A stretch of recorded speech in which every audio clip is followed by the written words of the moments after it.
우리 이 시간에는 감정의 파도 위에 세워진 신앙, 감정의 파도 위에 세워진 신앙이라는 제목으로 잠깐 말씀 나누도록 하겠습니다. 우리 믿음이 자라지 않는 이유에 대해서 지금 오늘이 이제 세 번째 시간이죠. 첫 번째 시간에는 우리가 왜 믿음이 자라지 않느냐, 하나님의 말씀을 들어도 그 말씀에 대한 순종이 없기 때문에 하나님의 일하심과 하나님의 살아계심을 경험할 수가 없다. 하나님의 일하심과 살아계심을 경험하지 못하면 믿음은 절대로 자라지 않는다. 첫 번째 시간에 그렇게 나눴고, 두 번째 시간에는 우리가 신앙이 자라지 않는 이유는 우리의 신앙이 오래될수록 형식화가 되고 습관화가 된다. 그래서 예수님이 이런 말씀을 하시죠. 너희가 입술로는 나를 공경하되, 이스라엘 백성들 유대인들이 입술로는 하나님을 사랑한다 이야기하고 입술로는 막 무슨 세상이 쪼개질 것처럼 고백을 합니다. 그러나 입술로는 너희가 나를 공경하되 마음은 내게서 멀도다라고 예수님이 직접 말씀하신 거예요. 저와 우리 성도님들이 말은 청상유수지만 우리의 마음이 하나님을 떠나는 순간 믿음은 절대 자랄 수 없다. 그게 두 번째 시간에 나눴던 것이고, 오늘 이제 세 번째 시간에는 무엇을 나누느냐. 우리가 우리의 신앙을 이제 감정 위에, 감정, 기쁨, 희락, 행복, 만족, 이런 감정 위에 우리의 신앙을 세우게 되면 우리의 신앙은 감정에 따라 흔들리기 때문에 믿음이 온전히 자라지 못하게 된다는 거예요. 이제 이것을 오늘 본문의 말씀을 가지고 한번 살펴보면, 오늘 본문의 말씀에 오병이어의 역사가 일어난 현장이죠. 예수님이 벳세다 근처에서 물고기 2마리와 떡 5개로 5,000명을 먹이는데, 우리가 늘 하는 얘기지만 남자와 여자와 여성분들과 아이들까지 포함하면 2만 명의 사람이죠. 물고기 2마리와 떡 5개로 2만 명의 사람을 먹이셨다라는 거예요.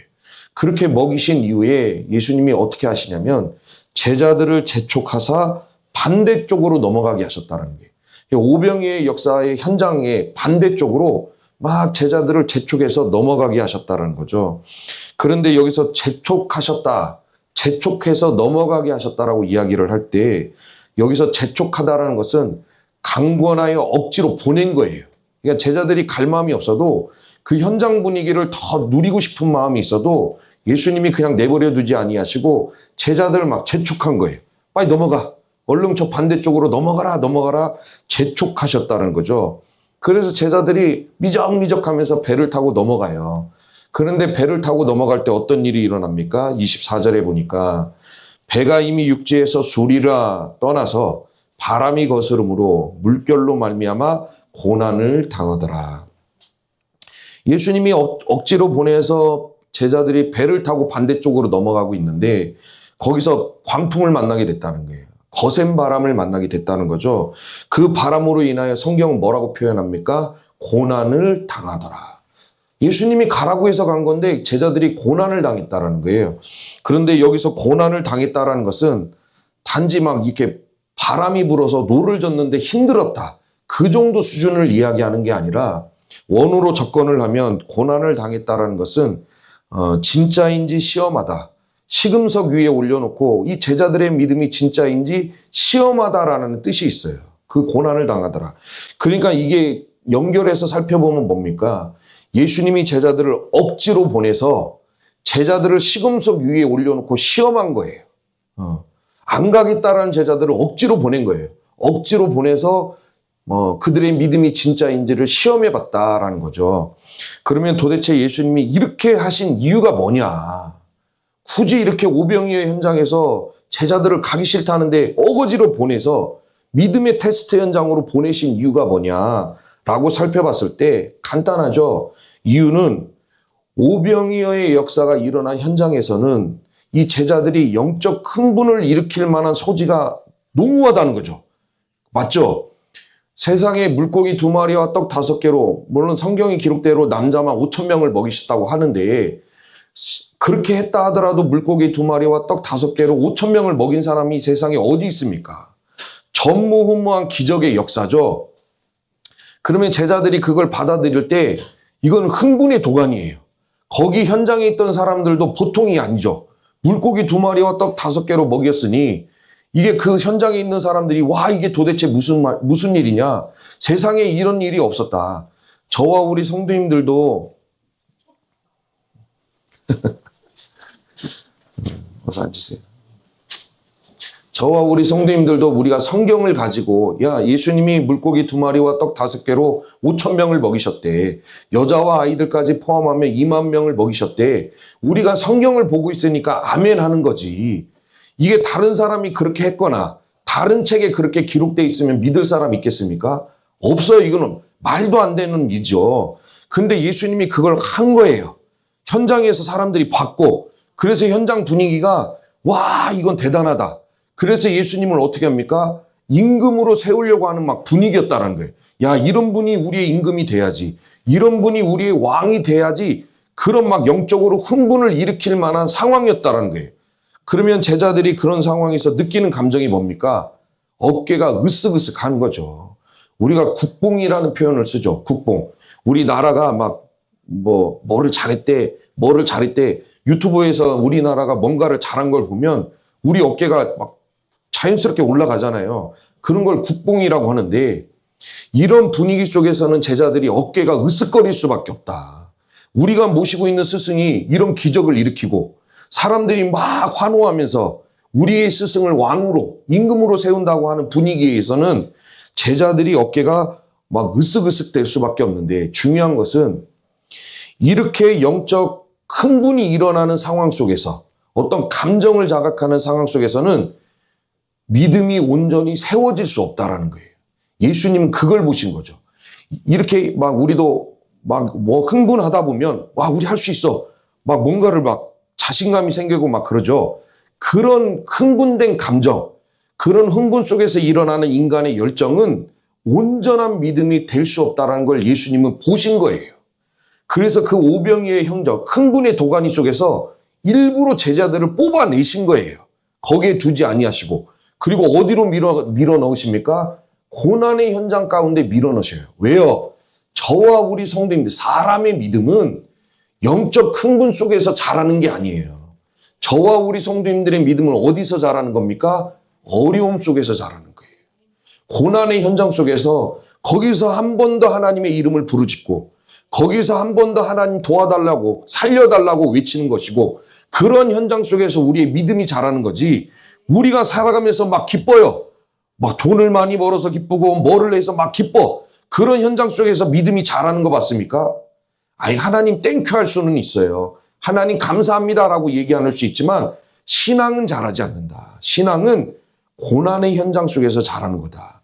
그래서 예수님이 제자들이 흥분하지 않도록 감정이라는 파도 위에 신앙을 세우지 않도록 뽑아내셔서 일부러 고난의 현장 가운데 광풍이 불어오는 현장 가운데 보내신 거예요. 이것은 그 뒤에 이어지는 베드로를 통해서도 우리는 확인해 볼 수 있습니다. 제자들이 배를 타고 가는데 예수님은 안 가셨어요. 배 없죠. 예수님은 뭐하러 가셨습니까? 산으로 올라가서 기도하셨다라는 거예요. 한참을 기도하시고 제자들이 광풍으로 인하여 아무리 노를 저어도 앞으로 못 나가고 있을 때 예수님이 산에서 내려오셔서 바다 위를 걸어오셔요. 근데 그 모습을 베드로가 보죠. 베드로가 보고 뭐라고 이야기합니까? 28절에 베드로가 대답하여 이르되 주여 만일 주님이시거든 나를 명하사 물 위로 오라 하소서 하니 베드로가 걸어보고 싶은 거예요. 예수님이 물 위를 걸어서 오니까. 그때 베드로가 예수님 저도 걸어보고 싶습니다 라고 이야기를 하죠. 그래서 예수님이 뭐라고 하십니까? 오라 그래요. 말씀을 주시죠. 오라, 걸어와라 라고 얘기해요. 그래서 베드로가 말씀에 오라는 말씀에 의지하여 실제로 물 위를 걸어요. 쩌벅쩌벅 걷습니다. 그런데 베드로가 예수님께로 잘 걸어가다가 베드로의 발이 물속으로 점점 빠져들어갔다는 거예요. 그 이유가 뭡니까? 30절. 바람을 보고 무서워서 빠져가는지라. 말씀을 붙들고 있을 때, 오라는 주님의 말씀을 붙들고 있을 때는 물 위를 걷는 역사를 일으켜요. 그런데 말씀에서 벗어나서 감정에 치우치니까 무서움이라는 감정, 주변에서 불어오는 바람에 바람을 보고 무섭다, 두렵다, 이 감정에 빠져들기 시작하니까 점점점 베드로의 발이 물속으로 들어가기 시작했다는 거예요. 만약에 이 상황에서 베드로가 끝까지 오라는 주님의 말씀을 붙들고 있었다면 베드로는 예수님께로 갔다가 예수님과 함께 걸어서 물 위를 걸어서 처벅처벅 걸어서 배에 올라왔을 수도 있어요. 그러나 감정에 휘둘리는 순간 베드로는 물속에 빠져들어갈 수밖에 없었다는 거예요. 그래서 저와 우리 성도님들의 신앙은 절대로 감정 위에 세워지면 안 된다. 감정 위에 세워지는 순간 그 감정의 끈이 사라지면 그 사람은 그냥 무너지는 거예요. 예를 들어서 막 기뻐야 돼. 마냥 기뻐야 돼. 근데 우리가 살아가면서 기쁠 수가 있습니까? 항상? 그럴 수 있어요? 저는 한 번도 그렇다는 생각을 해본 적이 없어요. 제 인생이 날마다 기쁘다? 그런 생각을 해본 적이 없어요. 저와 우리 성도님들의 인생은 날마다 행복하고 날마다 기쁠 수가 없어요. 그런데 그 행복과 기쁨 위에 신앙을 세워버리게 되면 행복과 기쁨은 언제든지 사라지게 되는데 그게 사라지면 신앙은 그대로 무너져요. 그래서 우리가 신앙생활할 때 이런 말을 듣는 경우가 있죠. 또 저러네. 또 저러네. 그냥 무슨 부침개 뒤집듯이 막 뒤집었다, 이렇게 뒤집었다, 저렇게 뒤집었다, 이렇게 이런 소리를 혹여나 많이 듣는 분이 계시다면 그건 감정 위에 지금 신앙을 세운 거예요. 말씀으로 견고히 세우면 환경이 흔들려도 이 베드로처럼 바람이 불어와도 그 신앙이 흔들리지 않을 것인데 감정 위에 세우니까 감정이 무너지는 순간 신앙도 같이 무너지는 거예요. 그러니까 주변에서 보고 있는 사람들이 뭐라고 이야기합니까? 또 그러네. 또 이랬다 저랬다 하네. 그렇게 이야기할 수밖에 없다. 그래서 신앙은 어디 위에 세워야 됩니까? 말씀 위에 세워야 된다. 오늘 본문의 같은 현장이 실제로 일어난 적이 있어요. 우리 옛날에 중고등부나 이렇게 청년들 수련회는 어디서 합니까? 막 산속에 들어가서 하잖아요. 수련원이 있든 기도원이 있든 막 산속에 들어가서 하는데 모 교회도 산속에 들어가서 이제 수련원에 가서 수련회를 하고 막 이제 수련회를 하고 은혜를 받고 마지막 날에 이렇게 집으로 돌아오려고 하는데 폭우가 쏟아진 거예요. 엄청난 폭우가 쏟아지니까 산속은 폭우가 쏟아지면 계곡은 잠기죠. 흘러넘치고 계곡만 흘러넘칩니까? 건너야 되는 길까지도 막 흘러넘치잖아요. 이 청년들도 그랬다라는 거예요. 수련회를 마치고 집으로 가야 되는데 막 계곡물이 불어가지고 길까지 끊어먹은 거예요. 넘친 물이. 그래가지고 119에다가 전화를 해서 구조를 기다리고 있는데 얘네들이 지금 수련회 했기 때문에 흥분 상태. 우리 수련회 글잖아요. 우리 중고등부 애들 나중에 수련회 보면 막 자기들이 이제 믿음으로 세상을 두쪽 낼 수 있을 것 같은 열정을 품고 돌아와요. 그러다가 한 일주일 지나면 뭐예요? 수그러들죠. 그게 아니거든. 근데 이 청년들은 지금 수련회가 막 끝났기 때문에 막 지금 흥분 상태. 믿음으로 뭔가를 다 해낼 수 있는 것 같은 상태예요. 그러다가 몇몇 청년이 무슨 결단을 내리냐면 야, 예수님도 무리를 건넜다는 거예요. 예수님도 무리를 건넜는데 거기에 내가 하는 일은 너희도 할 것이오. 예수님이 그런 말씀이 있죠. 예수님이 무리를 건넜으니 우리도 계곡물을 건널 수 있다고 얘기를 한 거예요. 근데 그게 가능합니까? 계곡물이 얼마나 가파르게 내려가는데 계곡물을 어떻게 건너요? 근데 얘네들이 흥분 상태에서 할 수 있다라는 믿음으로 몇 명의 청년이 계곡물을 건너요. 무리를 걸을 수 있다고. 결론이 어떻게 돼요? 싹 휩쓸려가요. 죽었어요, 애들 다. 휩쓸려가서. 이런 감정이 예수님도 보십시오. 사단이 예수님을 시험할 때 예수님은 뭐 돌을 떡으로 만들어 먹어라 성전 꼭대기에 데리고 가기도 하고 온 천하만국을 보여주면서 내게 절하라 이런 시험을 하죠. 그런데 사단이 예수님을 성전 꼭대기에 데리고 올라가서 뭐라고 얘기해요? 뛰어내려라 그래요.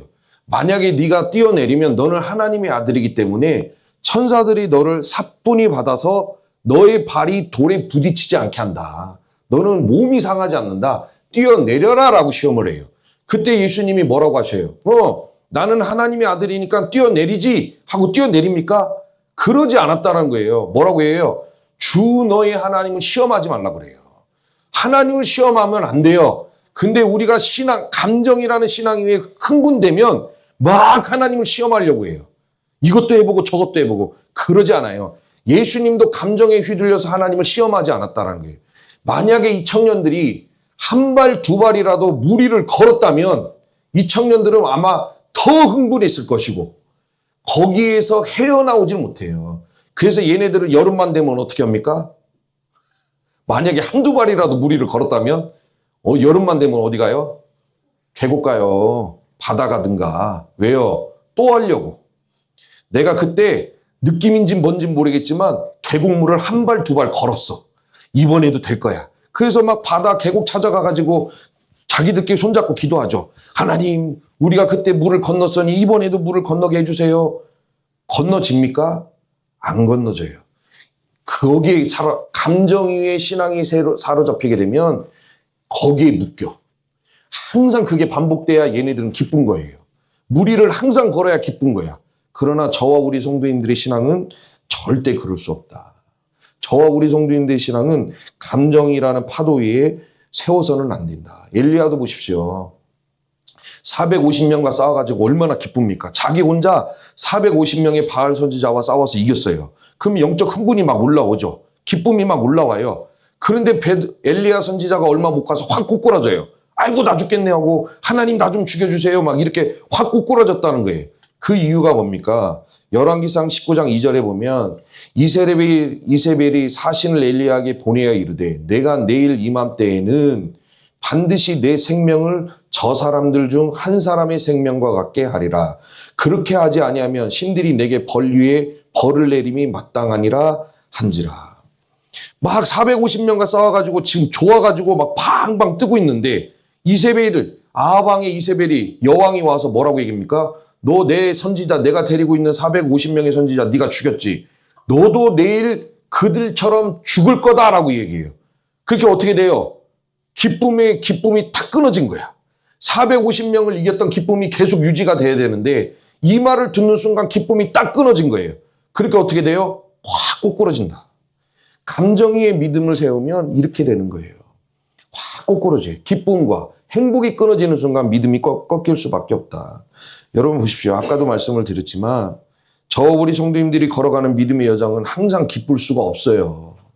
우리 성도님들 하나님 나라에 들어가시는 그 순간까지 내 인생은 기뻐야 돼. 그걸 바라서는 안 돼요. 저와 우리 성도님들은 항상 기쁠 수가 없습니다. 항상 어떻게 승리합니까? 이길 때도 있고 질 때도 있는 거죠. 매번 승리를 바랄 수는 없다는 거예요. 저와 우리 성도님들이 믿음의 여정을 걸어갈 때 날마다 기도의 응답이 이루어지는 건 아니에요. 어떤 걸 하나님이 들어주실 때도 있지만 어떤 것은 하나님이 귀를 막고 안 들어주시는 것도 있어요. 아니면 우리가 원하는 것과 전혀 상관없는 음성으로 응답하실 때도 있죠. 항상 병이 치료가 됩니까? 내가 원하는 대로 항상 됩니까? 그렇지 않다. 그렇게만 되면 우리가 기쁘겠지만 절대 그럴 일이 없다. 예수님도 뭐라고 말씀하십니까? 내가 너희를 택했기 때문에 세상이 너희를 미워하고 해요. 우리가 예수님을 믿는다는 이유로 우리는 세상에 나가서 미움을 받을 수밖에 없다는 거예요. 내가 박해를 당한 것처럼 예수님이 이 땅에서 박해를 당한 것처럼 저와 우리 성도님들이 예수를 믿는다면 우리가 믿지 않는 사람들에게 박해를 당하는 게 너무 당연한 거예요. 내가 예수를 믿음에도 불구하고 믿는 사람들과 믿지 않는 사람들과 막 섞여 살아가는데 전혀 핍박이 없다. 어떤 잔소리도 안 듣는다. 어떤 외면도 안 받는다. 그건 신앙에 문제가 있는 거죠. 뭔가 문제가 있는 거예요. 내가 예수님을 제대로 믿는다면 예수 안 믿는 사람들한테 박해를 받을 수밖에 없어요. 나를 믿음으로 너희를 욕하고 박해하고 거짓으로 너희를 거스르게 되고 물은 예수 안에서 경건하게 살고자 하는 자는 박해를 받으려. 보세요. 우리가 예수를 믿는다고 날마다 기쁘고 행복할 일이 아니라는 거예요. 예수를 믿는다는 이유로 때로는 욕먹을 수도 있고 때로는 미움을 받을 수 있고 때로는 박해를 받을 수 있다. 우리가 그것을 인지하고 살아가야지. 그래서 늘 기뻐야 된다. 내 신앙은 늘 행복해야 된다. 여기 위에다가 나의 신앙을 세워버리면 그게 꺾였을 때 우리는 무너질 수밖에 없다. 그래서 저와 우리 성도님들은 감정이 아니에요. 기쁨, 행복, 만족, 평안 여기에다가 신앙을 세울 것이 아니라 저와 우리 성도님들은 반드시 말씀 위에 우리가 신앙을 세워야 될 줄을 믿습니다. 말씀 위에 신앙을 세워야 시간이 오를수록 그 사람은 말씀을 붙들고 믿음이 계속 성장하는 거예요. 그런데 감정의 신앙을 세우면 막 붙인 게 뒤집지지 날마다 뒤집어지는 거예요. 그래서 옆 사람이 지켜볼 때 또 그러네. 저 양반 또 그러네. 또 그러네. 이런 얘기를 들을 수밖에 없다. 말씀의 신앙을 세워야 된다. 열왕기하 22장에 보면 요시야 왕이 종교개혁을 일으킵니다. 젊은 나이에 종교개혁을 일으키는데 바알과 아세라를 다 때려 부시고 점치는 사람, 산당, 우상 숭배하는 자들을 그 땅에서 전부 다 몰아내요. 그리고 북이스라엘까지 쫓아가, 남유다 왕인데 북이스라엘까지 쫓아가가지고 베델의 단을 무너뜨려요. 그리고 오랫동안 지키지 않았던 유월절을 회복시키고 성경적 예배 질서를 회복하고 왕부터 백성에 이르기까지 하나님을 섬기겠다고 종교개혁을 일으켰다라는 거예요. 그런데 요시아가 이렇게 종교개혁을 일으킨 것은 갑자기 막 그 안에서 무슨 뜬금없이 열정이 일어나서 종교개혁을 일으킨 것이 아니라 열왕기하 22장 11절 말씀에 보면 왕이 율법책의 말을 듣자 곧 그의 옷을 찢으니라. 요시아 왕이 종교개혁을 일으킨 건 갑자기 막 무슨 흥분에 사로잡혀서 종교개혁을 일으킨 게 아니라 성전을 수리하다가 하나님의 말씀을 발견을 해요. 그 말씀을 듣고 하나님이 원하시는 바가 이거구나. 하나님이 우리 백성에게 원하시는 것이 이거구나. 그 말씀을 깨닫고 말씀을 바탕으로 종교개혁을 일으켰다는 거예요. 그러니까 종교개혁을 일으킬 때 얼마나 어려운 일이 많이 있습니까? 우리가 그냥 살아가면 어려운 일이 없지만 뭔가 개혁을 할 때는 어려움을 당할 수밖에 없어요. 근데 요시아 왕이 흔들립니까? 안 흔들립니까? 흔들리지 않았다. 왜요? 말씀 위에 세웠기 때문에. 말씀으로 종교개혁을 일으켰기 때문에 주변에서 누가 너 왜 그렇게 하냐? 너 왜 그렇게 하냐? 너 그렇게 하면 안 된다. 라고 아무리 이야기를 해도 요시아 왕은 흔들리지 않았다.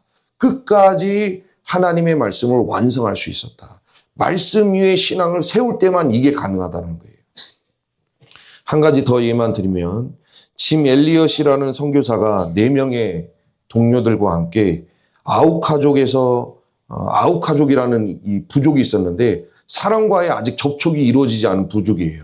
한 번도 외부 사람을 만나본 적이 없어. 그래서 이 사람들에게 가서 복음을 전한다? 이건 거의 목숨을 바치는 일입니다. 근데 짐 엘리엇이라는 선교사와 4명의 동료가 우리 그 부족에게 가서 복음을 증거하자고 이야기를 해요. 근데 주변에 있는 사람들이 말리죠. 안 된다. 위험하다. 그 사람들이 가면 창에 맞아 죽을 수도 있다. 가면 안 된다라고 말리는데 이 5명의 사람들은 그냥 가요. 가서 처음에는 이렇게 투하시킵니다. 선물도 주고 먹을 것도 막 던져줘요. 만나기 전에. 그냥 이렇게 투하를 시키는데 이제 첫 만남을 가지려고 했대. 배에 내려서 그 부족과 첫 만남을 가지려고 했대. 모든 사람들이 5명의 사람들이 전부 창에 찔려 죽어요. 그냥 다른 사람들이 예상했던 너희들 그렇게 된다라고 예상했던 것처럼 이 사람들이 복음을 증거하다가 창에 찔려 죽었다라는 거예요. 그런데 이 사람들이 죽었을 때 보니까 다 총이 있어요. 근데 총을 한 방도 안 쏴. 물론 제가 어제 자료를 찾아보니까 하늘 위에다 쐈다는 얘기도 있어요. 이게 걔네들한테 쏜 건 아니고 하늘 위에다가 접근하지 말라고 이렇게 쐈는데 사람한테 쏘지는 않았다는 거예요. 그리고 이 사람들이 죽을 때 뭐라고 얘기냐면 우리는 당신의 친구입니다. 우리는 당신의 친구입니다. 라고 외치면서 죽었다라는 거예요. 다 죽었어요. 근데 더 기가 막힌 것은 이 짐 엘리엇의 아내와 그 4명의 동료들의 아내가 우리 남편들이 하지 못한 일을 우리가 완수해야 된다고 그 부족을 또 찾아가요. 세상에 그런 사람이 어딨냐. 이게 예수 안 믿는 사람들의 입장에서는 말이 안 되죠. 우리 남편을 죽인 사람들을 어떻게 또 찾아가서 복음을 증거하느냐는 거예요. 이 사람들이 이렇게 할 수 있었던 이유가 뭐예요? 우리가 늘 항상 나누는 얘기가 원수를 사랑해라. 원수를 사랑이라는 말씀과 땅끝까지 이르러 내 복음을 증거해라라는 그 말씀 위에 이 부인들의 신앙도 세워졌기 때문에 남편들의 신앙도 말씀 위에 세워진 신앙이지만 이 부인들의 신앙도 말씀 위에 세워진 신앙이었기 때문에 남편들을 죽인 사람들이지만 또 가서 복음을 증거했다라는 거예요. 가서 뭐 합니까? 그들의 언어를 배워요. 문화를 배우고 그리고 그들에게 하나님의 사랑을 가르치고 복음을 증거합니다.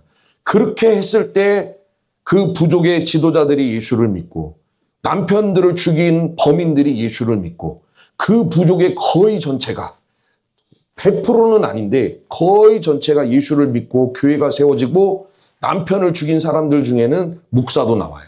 전도자도 나오고. 이렇게 될 수 있는 이유가 뭐예요? 정말 이 아내들이 어떤 흔들리는 감정 위에다가 자기들의 신앙을 세웠다면 평생 저주했겠죠. 니들이 뭔데 우리 남편을 죽였냐고. 우리 남편들이 너희들을 위해서 복음을 증거하고 너희들을 돕기 위해서 간 거지. 왜 우리 남편을 죽였냐고 평생 저주합니다. 이 죽일 인간들. 너희도 당해봐라. 그런 신앙밖에 안 돼요. 감정 위에 믿음을 세우면, 그러나 말씀 위에 믿음을 세웠기 때문에 끝까지 그들에게 찾아가서 하나님의 살아계심을 증거하고 하나님의 영광을 나타낸 줄 믿습니다. 저와 우리 성도님들도 이 시간 이후로 감정 위에 믿음을 세우면 믿음이 자라지 않는다. 믿음이 자라지 않는 이유, 말씀의 순종이 없기 때문에 하나님의 일하심과 하나님의 살아계심을 경험하지 못하고, 시간이 흐를수록 신앙이 형식화가 되니까 교회 와서 예배는 드리고, 교회 와서 찬양하고, 교회 와서 기도하고, 교회 와서 봉사는 하는데 마음이 없어요. 하나님을 향한 마음이. 그런 신앙으로 계속 흘러가면 믿음이 자라지 않고, 세 번째, 감정 위에, 이런 흔들리는 감정 위에 신앙을 세우면 그 감정이 사라지는 순간 그 사람의 믿음도 같이 무너진다. 그렇기 때문에 저와 우리 성도님들은 말씀 위에 신앙을 세워서 우리의 신앙의 여정 가운데 비바람이 불어와도, 어려움이 닥쳐도, 나의 마음을 크게 흔드는 일이 있어도, 오늘 베드로와 같이 발이 물밑으로 빠져들어가서 무서움이 온다 할지라도 말씀 위에 신앙을 세워서 좌로나 우로나 흔들리지 아니하고 하나님의 영광을 나타내고, 시간이 흐를수록 믿음이 성장하여 하나님의 기쁨이 되는 저와 우리 성도님들의 믿음과 신앙이 될 수 있기를 주의 이름으로 축복합니다.